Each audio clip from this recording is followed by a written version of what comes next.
Hello, today we're going to be going into the ice cave and checking it out and seeing if it's still good for PvP and how much it's changed.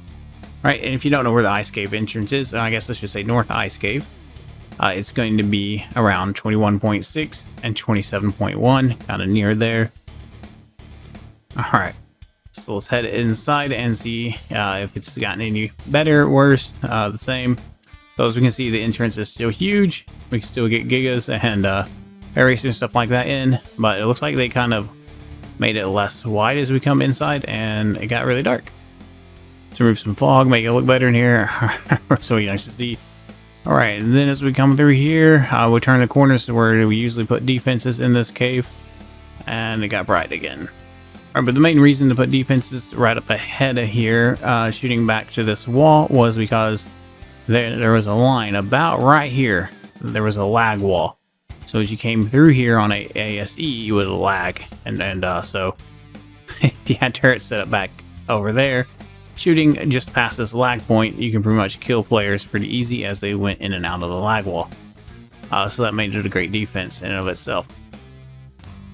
As you can see, without cliff platforms in the game yet, we're not going to be able to build amazing defenses right here, because you have to build down there and you can build floating ceilings and stuff like that, of course, but the problem with this area is the enemy can dash off and jump down below your defenses and destroy them from underneath, and that's the strategy for taking out this section of the ice cave. So if you're a really large tribe, and you have the resources, it doesn't hurt to go ahead and build a defense here like normal and shoot that way, because you can hold this with enough players fighting back and forth here. You can definitely hold this section for quite a while. And it's also a nice early warning that someone's coming into your cave. Alright, so this whole giant room here should just be set up as an early warning, really, and a place where you could come and hold off a attack if you really wanted to. But the real defense in this cave starts once we drop down into the water.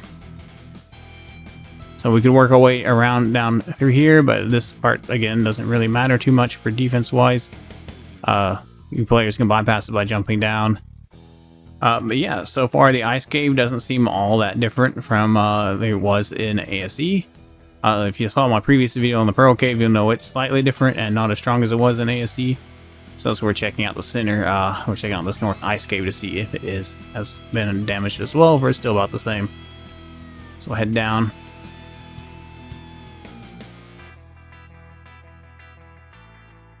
Okay, this doesn't seem too much different. It's a little, you know, slightly different. I don't know, the ice just doesn't look as good as it did in ASE, or if it looks, I don't know. Maybe it looks better. I can't tell. It looks more cartoonish when the rest of the game is trying to look realistic, though.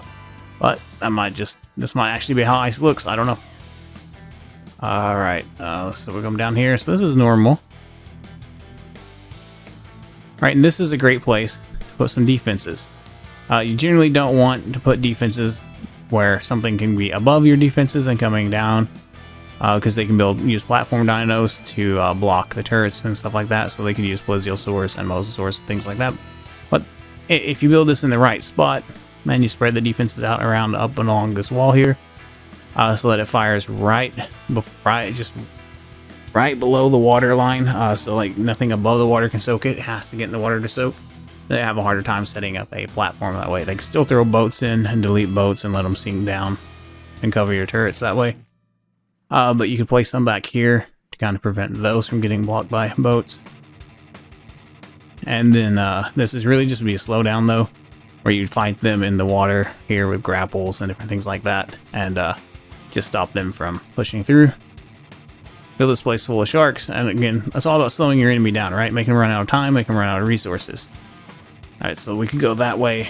As you can see, that direction has the lactites kind of work as a defense of reducing the the size and the amount of dinos that can go through there. But we'll go the other way first. And as you see, this side has the same thing. This could reduce the size and amount of dinos that can fit through here at one time, or let a smaller force hold this section easier. If you wanted, you could probably have, if you had tech gens and stuff that reached here, you could probably have some turrets on the walls and the ceilings and stuff just to kind of help you out and slow the enemy down. Not really a kind of a stopping point, but a slowdown point. But I wouldn't place 100 turrets in here because you're going to want to place those in here. As you can see, this is a little different. And so we'll swim through here. And this would be a good place to have your turrets over here. So it'd be good to have, you know, most of your turrets back over here, firing back up into there, with a few in the other room, of course. You can hold that room and fight off players until they get through. And then once they're to this point, you can really hold them right here. You can do all kinds of stuff. You can get out of sight of the enemy here, going up here, dropping back down. And they can kind of do the same thing on this side, but not as well. Okay, so just to double check, I did a quick check, and yeah, if they're up on the other side of that, you're not going to be able to hit any turrets that are at least right here, this far back, or farther back.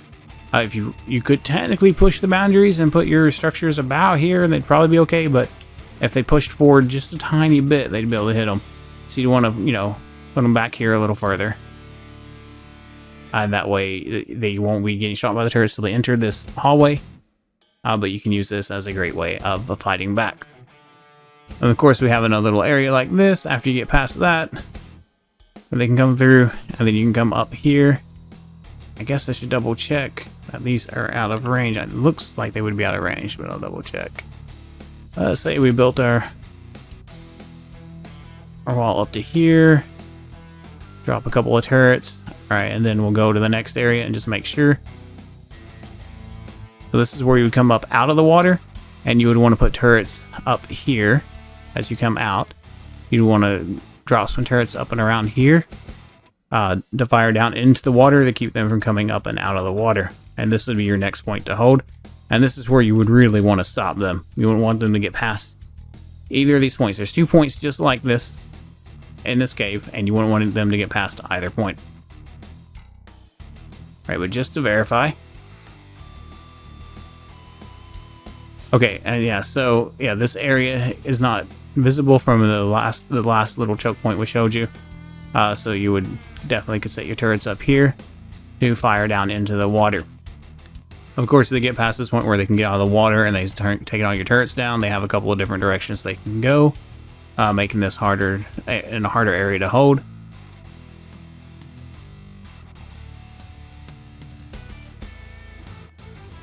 And this, of course, cuts back around and goes back up to where that was, so they can come down and come around and come out this way. And then they can jump into the other room this direction, or they can go this way. And this is the smaller side of the ice cave. This side's not amazing. Once you get past that point, there's not a whole lot of places in here. You really put defenses to hold it any better. Just kind of place turrets around on the ceilings and walls, just to shoot down at them wherever they are running around in here, just to slow them down a little bit.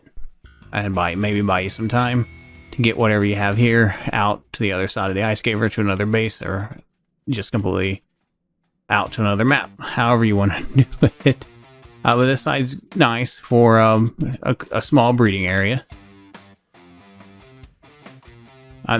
Mainly you want to hold this, however you want to build it, whatever you want to do with this side. The biggest thing you want to do is hold this so that it can't be used as a fob against you, because if they can build a fob in here, they can pretty much build this up as a base and fight you from here indefinitely.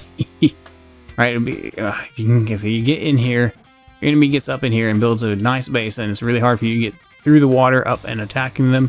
They can constantly just push from here 24/7, and eventually wear you down. It becomes a base-on-base fight here instead of them having their backs to the opening of the outside area, where you could come in behind them.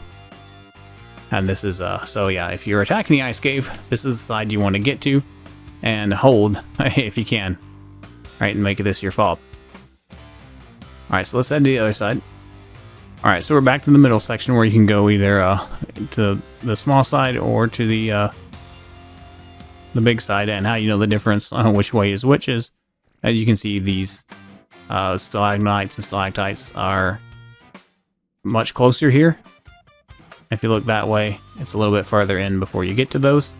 So that's the small side, and this is the big side. So go ahead and go through here. It's not a lot you can do in here. You can place a few turrets on the walls and stuff like that, but they're mostly LOS and pretty easy to get past them. right? But having a few in here supporting you while you're fighting is always helpful. And so we have another tunnel here, just like before, which would be a nice place to hold the enemy off. But there's not really a great place to build your turrets over here without them getting LOS'd, so it's not quite as nice. But I would definitely maybe put like, 50 or so turrets here. And if you're a big tribe and can afford it, 100 turrets, just kind of focused. But most of those, it's not going to do amazing.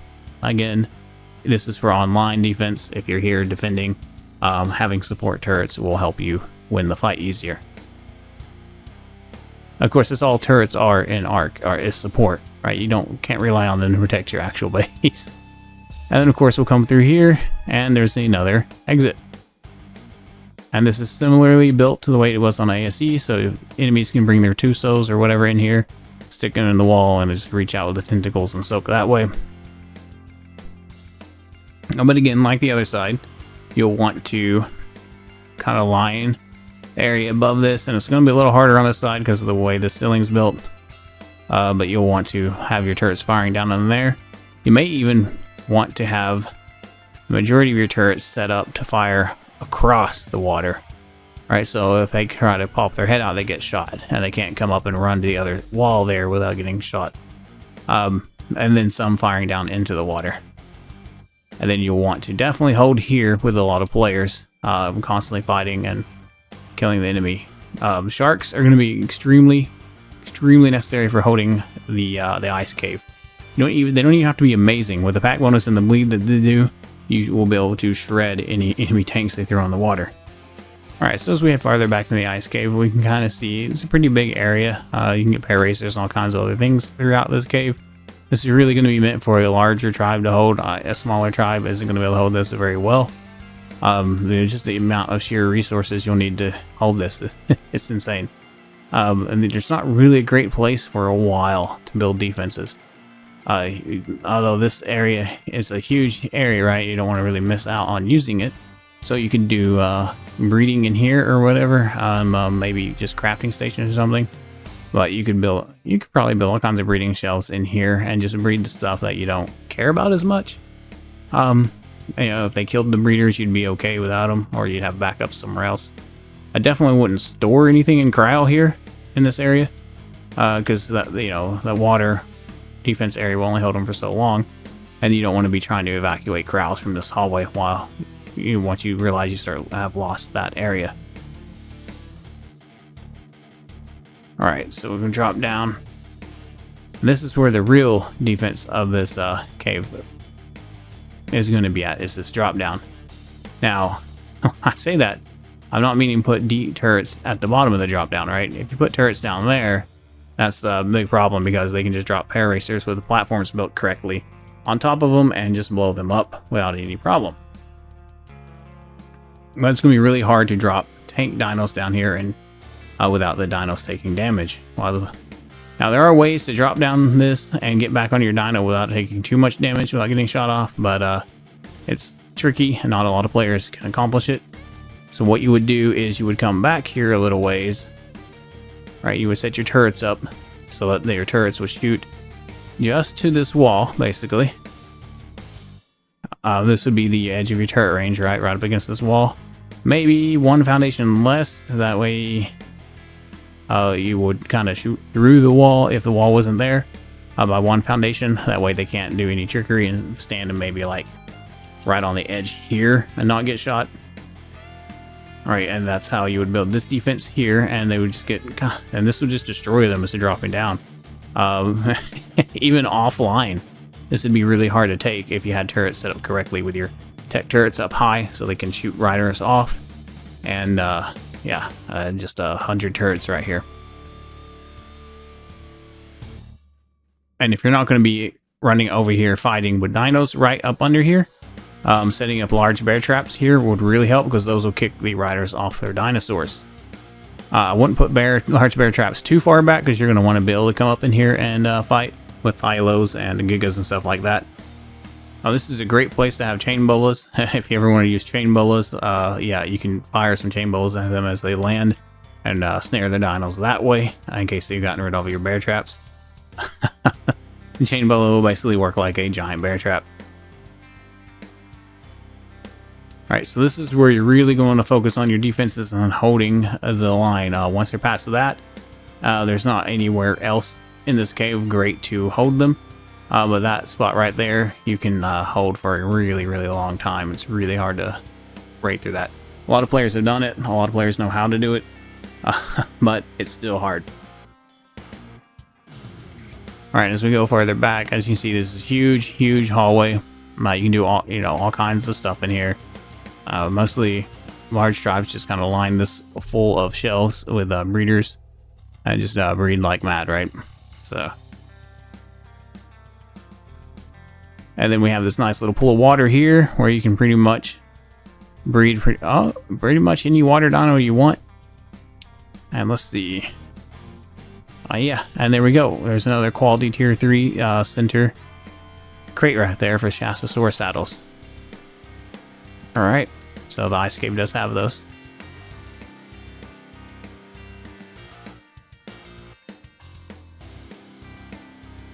The crates hadn't spawned in the ice cave yet, so I wasn't sure that normal cave crates would spawn in here. But I think the yellow crates are going to be replaced pretty much everywhere. If you see my Shastasaurus saddle video, you know what I'm talking about. But yeah, so we're going further back. I mean, you could technically use this hallway here as the next. I mean, because you can get some big dinos in here and stuff, but that's the case. Everywhere is in center, so you can use this as another stopping point. Basically, set up turrets in here to fire to where this archway is. And yeah, just hold this hallway as their final place, but it won't be nearly as strong as the drop down. And of course, back here is where everybody likes to put their loot room and breed their most important dinos like Gigas and things like that. And this feels slightly smaller than it was on ASE, but that could just be the way it feels. It might still be pretty large. You might still be able to build it pretty well. Yeah, I could just feel that way. It's definitely kind of big-ish, right? Definitely has still a lot of room. Not a lot of great places for defense on this, though. Make chandeliers and stuff like that to fire down if anybody's in here. And of course, find any spot that they can mesh in and block that off with turrets as well. And of course, you can drop down in here, and the artifact is in the water now. That's interesting. Should be top, but alright, and of course you have more water here to breed in.